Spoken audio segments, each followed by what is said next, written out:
Berapa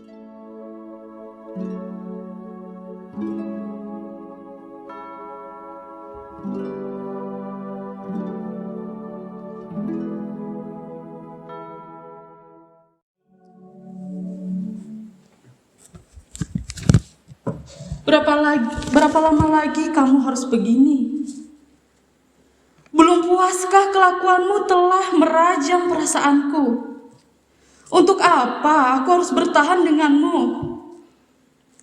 Belum puaskah dirimu menyakiti diriku, merendahkan aku, menginjak-injak aku? Entah berapa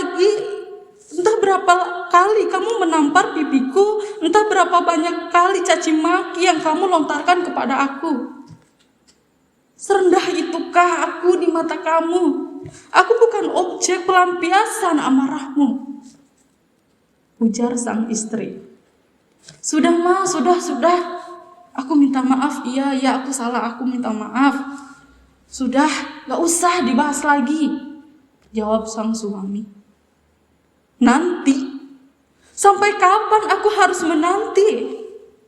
Kurang cukupkah aku bersabar? Dari mulai kita menikah sampai saat ini, kamu tidak pernah berubah. Sekarang kamu minta maaf, setelah itu kamu lakukan lagi dan lagi. Gitu seterusnya. Tak usah kamu ucapkan maaf bila kamu tidak mampu menepati. Tak usah kamu memberi janji tapi tanpa adanya tindakan. Bukan hanya kata maaf yang kuperlukan, tapi perubahan sikapmu. Itu yang paling utama, ujar sang istri yang nampaknya memanas, menegang emosinya di pastori ketika ia melakukan konseling keluarga bersama hamba Tuhan. Ia kesal terhadap suaminya yang rupanya sudah lama ia melakukan kekerasan dalam rumah tangga. Meskipun berulang kali suami ini menyakiti hati perasaan sang istri tetap saja merindukan suaminya untuk berubah. Jemaat yang dikasihi oleh Yesus Kristus, pertobatan bukan hanya semata-mata penyesalan atas tindakan yang telah dilakukan. Pertobatan lebih dalam cakupannya melebihi duka cita dan juga penyesalan. Pertobatan disertai penyesalan dan perubahan diri begitu penting akan pengenalan Allah.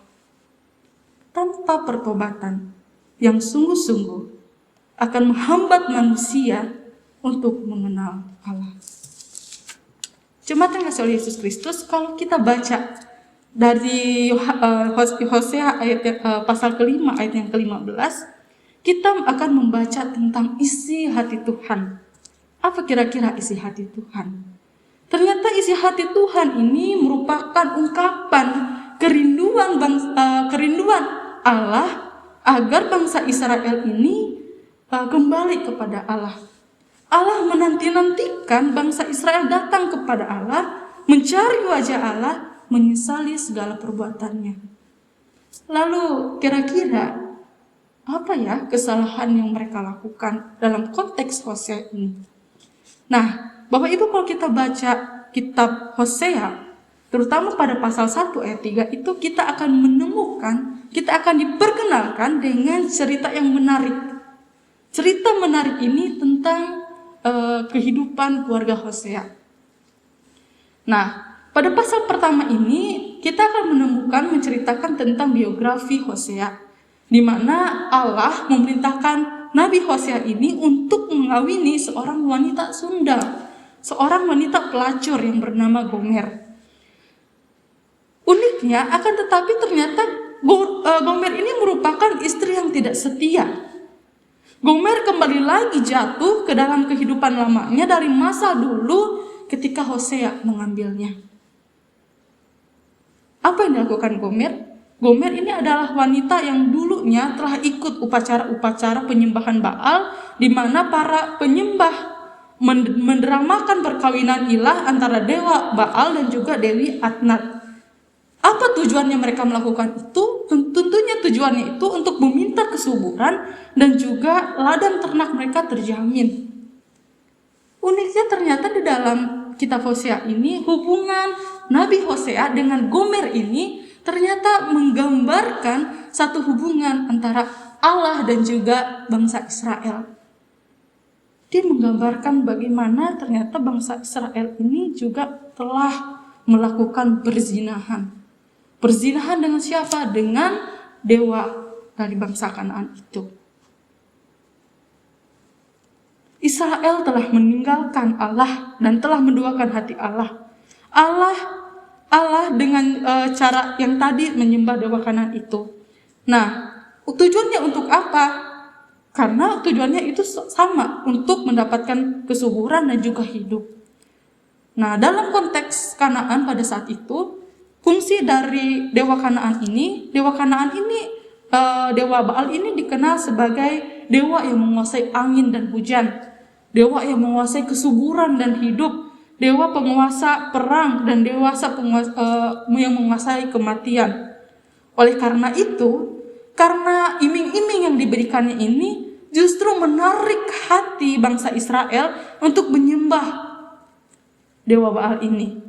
Mereka tidak lagi mengutamakan Allah, mereka malah tertarik untuk mengikuti dewa Baal ini. Anehnya, meskipun Israel telah berbuat dosa, meskipun Israel telah menduakan Allah, telah berzina dengan ilah lain, justru Allah sendiri yang berinisiatif memberikan kesempatan kepada umatnya agar mereka berbalik kepada Allah.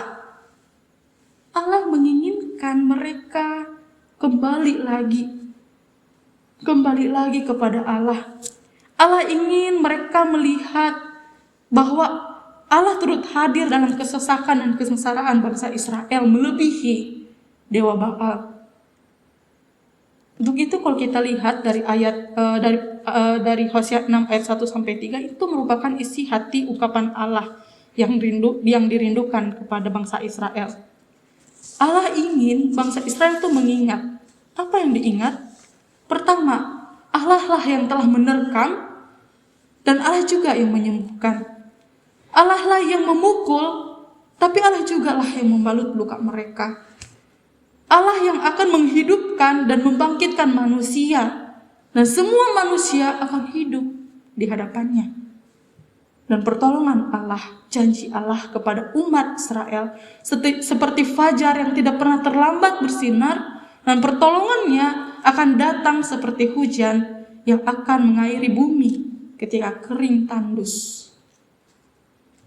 Lagi-lagi, apa yang diharapkan Allah dan apa yang dilakukan oleh manusia kepada Allah? Bangsa Israel membalas kasih setia Allah dengan ibadah yang semu, dengan pertobatan yang dilakukan bangsa Israel merupakan pertobatan yang pura-pura. Pertobatan yang pura-pura ini kita bisa lihat pada ayat keempat digambarkan seperti kabut pagi dan juga embun. Katakannya, kasih setiamu seperti kabut pagi dan seperti embun yang hilang pagi-pagi benar. Kita tahu embun kayak gimana, kabut kayak gimana, cepat berlalu dan tidak tetap.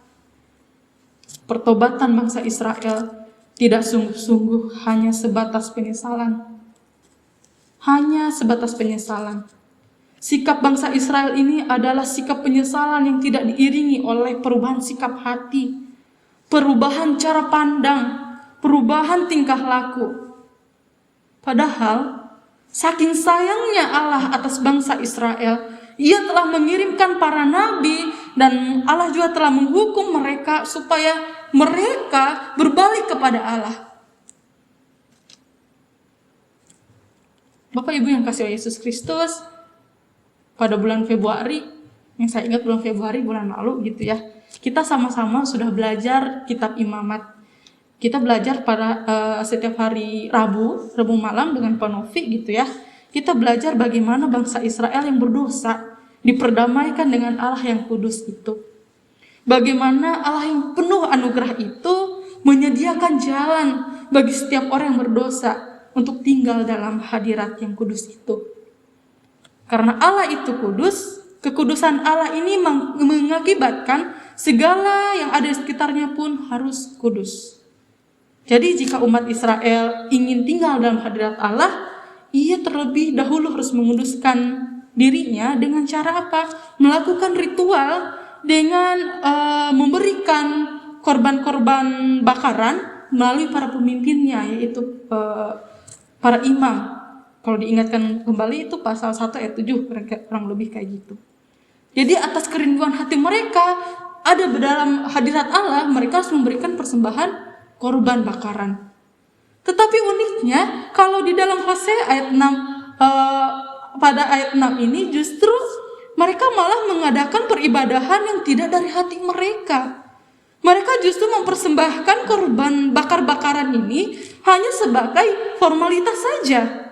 Allah menginginkan bangsa Israel melakukan peribadahan dengan cara bertobat, berbalik kepada Allah, meninggalkan dosa perzinahannya tadi, menjadikan Allah sebagai prioritas dalam kehidupan umat dengan cara setia kepada Allah dan melakukan perkenanannya. Bukan hanya semata-mata memberikan korban, tapi tidak merubah kelakuan hidupnya.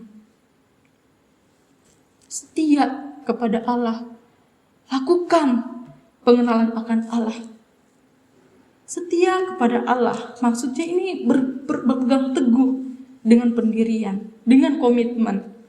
Bagaimanapun situasinya, seberat apapun kondisinya, ia tetap teguh keyakinannya kepada Allah.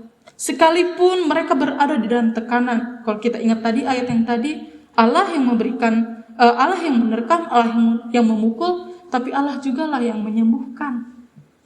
Dalam situasi kondisi apapun itu, ingat setia kepada Allah. Yang kedua adalah pengenalan akan Allah. Apa maksudnya pengenalan akan Allah ini adalah bagaimana umat mengetahui, memahami, mengenal kehendak Allah itu sendiri. Dengan cara apa? Mengenal Tuhan. Kita bisa mengenal Tuhan dengan benar, yaitu melalui firman-Nya itu sendiri. Dalam firman-Nya kita akan menemukan banyak kesaksian tentang kuasa, tentang kekudusan, kebaikan, dan juga kasih Allah. Firman Tuhan adalah cara Allah menyatakan dirinya kepada kita. Melalui apa? Kita bisa mengenal Allah melalui pembacaan, renungan, melalui mendengarkan khotbah, atau membaca buku rohani, sharing, dan sebagainya. Bapak Ibu yang kasih oleh Yesus Kristus, seperti seorang istri yang merindukan suaminya bertobat, berbalik dari kejahatan KDRT yang dialaminya itu, Allah terlebih lagi merindukan saya dan saudara sekalian untuk berbalik kepada Allah. Tentunya minggu depan kita akan menyambut peringatan kematian Tuhan Yesus dan hari Paskah. Untuk itu, untuk menyambut peringatan Jumat Agung dan Paskah ini, dalam Prapaskah terakhir ini, mari kita bersama-sama menyelidiki lagi hati kita. Jangan-jangan kita tak jauh beda dengan bangsa Israel yang saat ini ada Allah lain yang mengganggu persekutuan kita dengan Tuhan. Jangan-jangan saat ini kita terjebak dalam peribadahan palsu. Beribadah yang kita lakukan saat ini harusnya kerinduan hati kita mengenal Allah, tapi justru hanya sebagai formalitas saja seperti bangsa Israel. Ataukah jangan-jangan kita seperti suami tadi yang menyakiti pasangan kita, yang menyakiti anak-anak kita, orang terdekat kita. Kita melukai hati mereka dengan sikap kita atau dengan perkataan kita. Atau jangan-jangan masih ada cara hidup lama kita yang merugikan diri kita, hubungan kita dengan Tuhan juga, yang masih sulit sekali kita lepaskan.